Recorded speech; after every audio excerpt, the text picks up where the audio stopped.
but just embody the respect of being able to break somebody's skin open and let them bleed in front of you, you know? Like, the adrenaline started wearing off, and I was like, oh God, I need some sugar. I had always told myself, if Superfly ever came up for sale and I had the opportunity to do it, I'm gonna do it. We got a little something in store for you. That was super. Yeah. Some would say I did that on the Superfly. This week on the Vic Meier Show, we're visiting my good friend, artist Dominic Vasquez, and owner of Superfly Tattoo in downtown San Diego.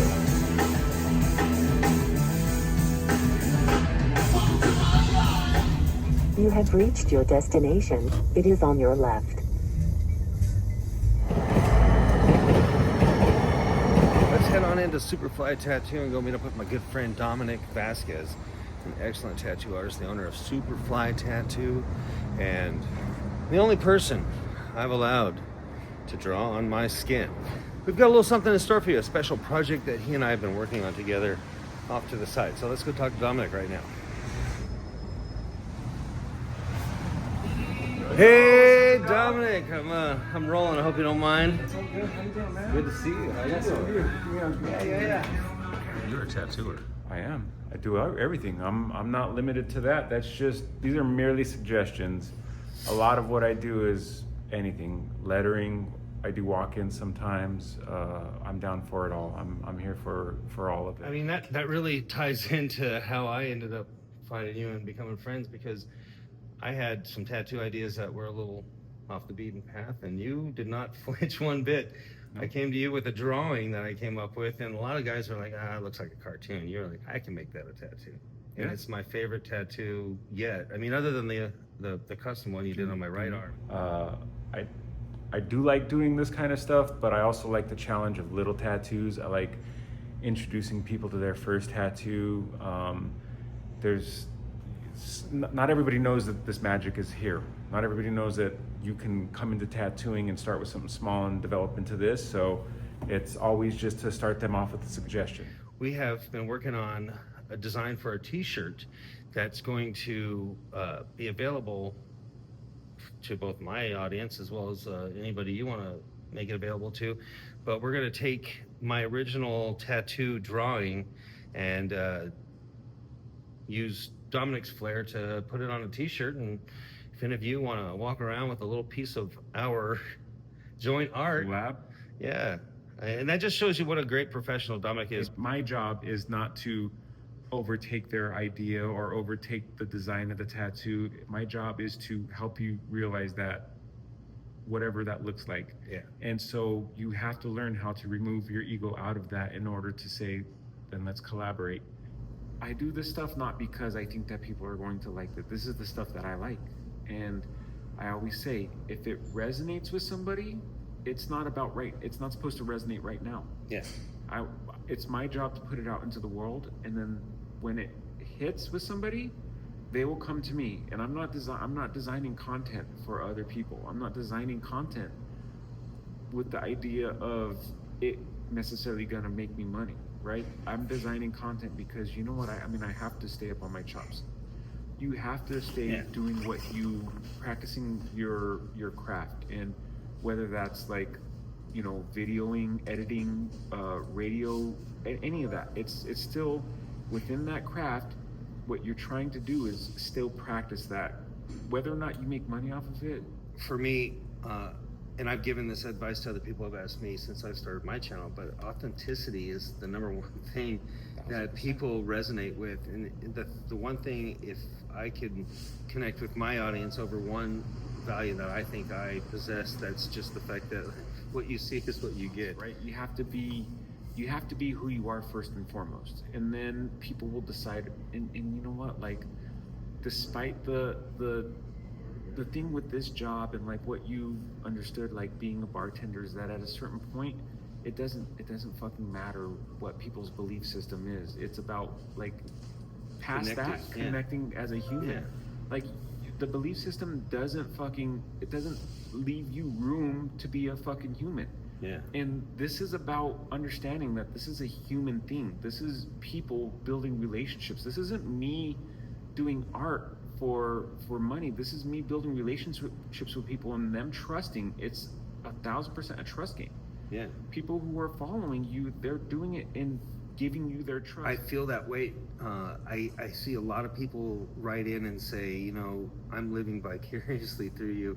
Originally, when I first would get a lot of comments on my videos, I'm like, you should go. And people would be like, well, for whatever reason, and some of them were pretty severe, but for whatever reason, people would be like, I cannot do it. And so therefore you are my source, you are my vessel to these people in these locations. Yeah, right? That's amazing, man. It's made me so damn humble. Yeah. Even though I don't make any money doing this, and it has actually cost me quite a bit to do it, I'm doing what I love, and I have a passion for it. I feel like people are starting to see that, and Yeah. you know, that's part the of that long game. passion. One part of that passion is getting to show off the people I love, people that are talented like yourself. I mean, I am so lucky. I can just tell you one thing. Just know this. I am the luckiest man alive. I know so many talented people, and Dominic here is just one of the most talented and kindest people I've gotten to know over the years. So I'm so happy to have an opportunity to introduce you to my fans. You know, see that, do the hand hug and then pound it down. Yeah, man. Appreciate you, man. I understand that. You know what? I've been doing this for a long time, and Yeah. you know what? This level, and this is the thing, is that this was not overnight. This wasn't something that came to me very easily. This was years of grinding. This was years of seeing other people succeed, and me still staying at that same point.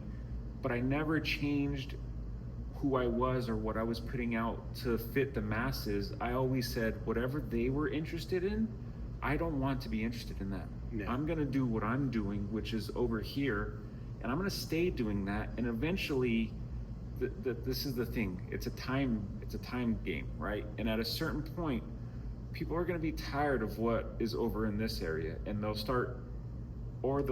gain some insight, and they'll say, you know what? This stuff over here just isn't for me no more. I need more. I need something with more life in it. I need something with more just love in it. I need something with something different in it. Something that means something, yeah, right? and eventually something that you do will resonate with people. And it does already, right? It's like the starting point of that resignation. And so you'll eventually cross this gap where you'll find those people. Those people will find you. Oh, yeah. It took me a long time to do that as well. And Well, yeah, I mean, owning a tattoo shop can't be easy. it's hard, man. Well, It's yeah. so fucking I mean, hard. you have all the same issues with health code and everything that we have to worry about, not to mention all the other medical type, I don't know, what is it? Certifications and things of of that. that. Even the important stuff, man. The important stuff is making sure that, like, as I have artists in my shop who respect tattooing, making sure that I have people here who respect the fact that this is going on the body. Like, yes, the medical stuff People is that very important. embody your because- philosophy, is that what you're saying? Not just embody my philosophy, but just embody the respect of being able to break somebody's skin open and let them bleed in front of you, you know? Yeah. Like, there's a lot of trust that comes from people that walk in the door to say, all right, open me up. Yeah, go you know? for it. And I remember so- the first time I don't know if you remember the first tattoo you gave me. I was so pumped up. I was so jazzed that you got like maybe 20 minutes into it. And I think the adrenaline started wearing off and I was like, oh God, I need some sugar. It happens, man. And so, yeah, so like, Yeah, those, it's an experience. Exactly, Especially so- the first one. get past like the idea of running a business, get past the idea of being a boss, like even just being a tattooer. You have to deal with the stress of somebody going through something. Sometimes people come in and their idea was inspired from some hardship that they have in their life. Sometimes it's based on some great thing that's going on in their life. And at a certain point, I'm a borderline therapist. I'm talking with people. They're telling me I their can story, you know? totally identify with that. Yeah. So, and I have to absorb these people's energy. I have to absorb the person that's across from me's energy, and I have to be there with them, and I have to like coach them through breathing. And there's a lot that goes into just showing up for myself that day, you know? Well, and I think that embodies another philosophy of mine that I think probably resonates with you as well. Is nobody cares what you know until they know that you care. So people are a lot more, would you say people are more open to your guidance? Let's just call it guidance. Would you say that people are more open to your guidance when they know that you are genuine and that you're caring? I think so, but I feel like no. I haven't had anybody question my genuineness because I wouldn't imagine they do. I would imagine you're sure. successful. The point I'm making is I would imagine you're successful because you can convey genuine care. Totally. But I'm only saying this just because I know that it can seem like just in this day and age, like to be compassionate and to be generous with people is just, you just don't see that, especially in this environment. You would expect to come in and have somebody who's very callous and very like in tattoo shop culture, it's sometimes it could be toxic. It could be too much masculinity going around. It could be too much like ideology going around, and the people behind the table could be like, oh, if you're not strong enough, you're a bitch. And that's not the mentality that I try to come across, because I've never been that kind of a person. That's not who I am. And so I haven't had to struggle with that part of it, and I try to make people feel as comfortable as they can in this, because I know that what drew me to this was finding what resonated with me, and it was finding community. Yeah. And I'm grateful for that, because I get to do what I like to do every single day. For the last 23 years, I've been able to do what I like to do. So That's right. I'm not going to do anything to alienate somebody from this community. Yeah. I want to continuously give somebody a place where they might come in and they don't know where they fit in the world. They don't know who they are. But when they come here and they interact with, and they see that genuineness, that I understand that, and that I'm here to help them through that, then they know that they have their place. Yeah. And I do that not for myself, but for because I care about tattooing. And I've always heard the saying, as I came up, that resonated with me, is if you take care of tattooing, tattooing will take care of you. Some people thought that that's a monetary thing. I always saw it as a lifestyle. A lifestyle, a respect, a community, of who you are. Like, I don't want to be a tattoo guy. I just want to live tattoo. And I want people to see that magic. That's why I say, whatever that magic speaks to you in here, it could be the images, or it could just be the community that you feel. I'm here to help you through that. And I'm here to give you no judgment. Everybody's welcome. I've never seen anything that looked like this. And to this day, that's my point of reference, is to not do what everybody else is doing, because I picked up on that. So I left, I traveled a little bit. I had to get some more experiences. I had to go into the world a little bit. You're originally from Colorado. I'm originally from Denver. Yeah. So, and I moved here in 2005. I had already been tattooing, so I had already a set idea of what tattooing was in my mind, but this exposed me to something different, and I loved it because it was fast paced. I was working. Yeah, downtown San Diego. I'm sure you were doing tattoos by the hour. It was still when downtown was happening, and it was Navy paydays. The shop would be chocked full of people. During the week, it would be busy. Downtown was a happening place back then. So it gave me a different experience, and I left to go to custom shops. I went to a well-named shop in town. I traveled back and forth across the country. I did guest spots in New York and San Francisco, and I went to go see the mecca of tattooing in San Francisco, Tattoo City. And I remember that. I was able to do a lot of these things that I really wanted to see in tattooing, that was exposed to me through tattooing. And when I came back, I was working in a custom shop, and this shop had been kind of just slowly, like, not deteriorating, but it wasn't progressing. Yeah. And the original owner, I think she was just at a place in her life where she decided it was time to move out. Yeah. I was at a point in my career where I was doing a lot of tattooing the style of tattooing that I do now. I had a clientele base. I'd been in San Diego for a long time. I had the capability of opening my own shop, and she approached me at a time when I was ready for this to say, do you want to take over the reins? Do you want to buy this? And I said, no. my first idea it was seems not. amazing. It seems like an amazing dream to own a shop downtown in San Diego. It does and it doesn't, because there's a lot that comes with that. When you go from being just a tattooer, then you're responsible for other people's career. Yeah. And I was a little afraid of that. I was intimidated by that. I talked with my wife, and in that conversation, it was, let's just do it. And so we said, all right, you know what, I'll do it.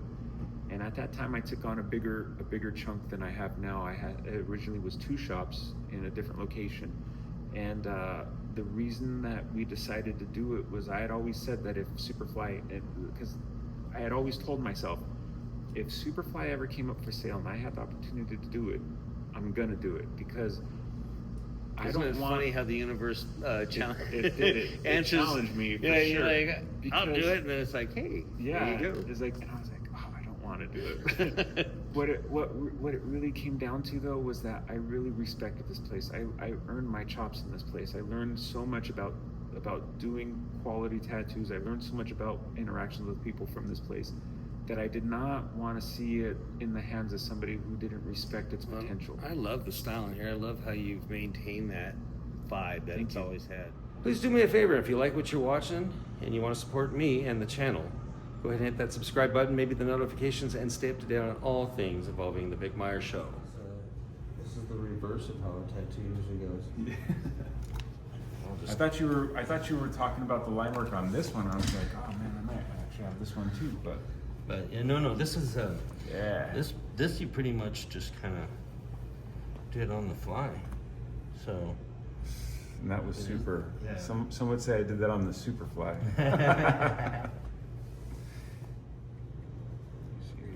stay tuned. That's gonna require everybody's help to do that, though. Yeah, and we are gonna have T-shirts for a lucky winner coming up here in the next month or so. Done. You got to become a member though. Yeah. Look at that. There is the stamp of approval. Thank you, Dominic. I Oh, yeah, appreciate man. you. My pleasure. All right. It's always great when you're here, Victor. I appreciate you, man. Thank you very much. Thank you so much, man. This is like one of the first big steps. I'm glad that you were able to do it. I'm glad that we were able to link up.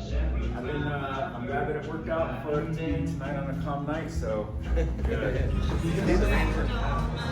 Well, I am incredibly excited about that conversation and getting to see my good friend Dominic. Thank you again, Dom. Had a great time, and I hope you did too. Thank you for allowing me to entertain you. Presumably, remember when you're out there on the roads, keep it between the lines. Look out for Smokey, because they're looking out for you. Much love, everybody.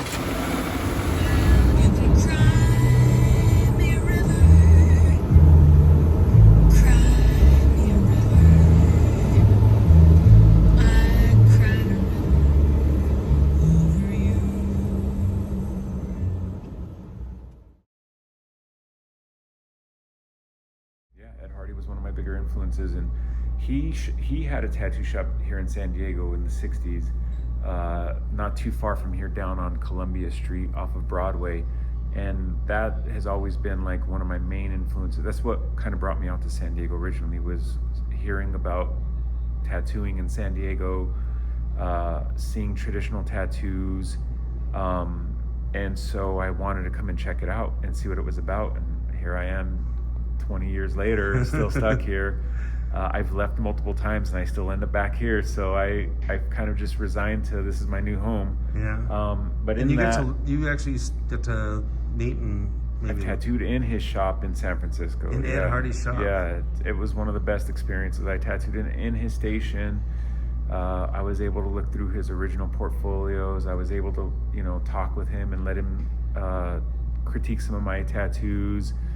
It was a great experience. That's so rad. At that point, when I was able to, that accomplishment alone kind of set this point to myself to say, all right, what is the level of success that you're looking for? Because at this point, you've done the maximum amount of the one thing that you would want to do. aside from getting tattooed by him, like you've done everything else that you could possibly do. What's next? What's next? Yeah, like, I don't need no validation from nobody else. I don't need to have any validation from anybody because I've already accomplished some of the things that I want to accomplish. And that's big to me, but it doesn't necessarily mean anything to anybody else, but that doesn't matter because I don't really care what anybody else thinks. And so that was a big reflection point for me to say, you know what, I can be comfortable in my skin to just do what I do, and I don't care what anybody else wants to do. I don't care what is happening in the tattoo industry as a whole. I get to focus on what I want to put out, and I'm not going to put anything out that I don't want to do. Simple as that, you know? Right on. Well, and if I may, that's why you stay till the end. There's always a little something extra to learn at the end of every episode. I'm going to throw this in just to make sure people stay till the end. All right. Yeah, cool. All right, Dom. Yeah, you get a bunch of this stuff over here. That's all mine. These are my pieces. The lower 4, like 1, 2, 3, the 2 rows down are mine. If it's raining, this is perfect because we're not going to get too many people walking in. So. Yeah, I mean, Do you want me to be on the couch? you're good right here. Let's take a look and see what it looks like. Yeah, we're doing good. This almost looks professional. I had this area staged just for this. When you were coming, so I said, you know what? I rented this couch. No, this is You know, the only thing I don't like about rain is the fact that my glasses don't have any windshield wipers. First world problems. Let's head on into Superfly Tattoo.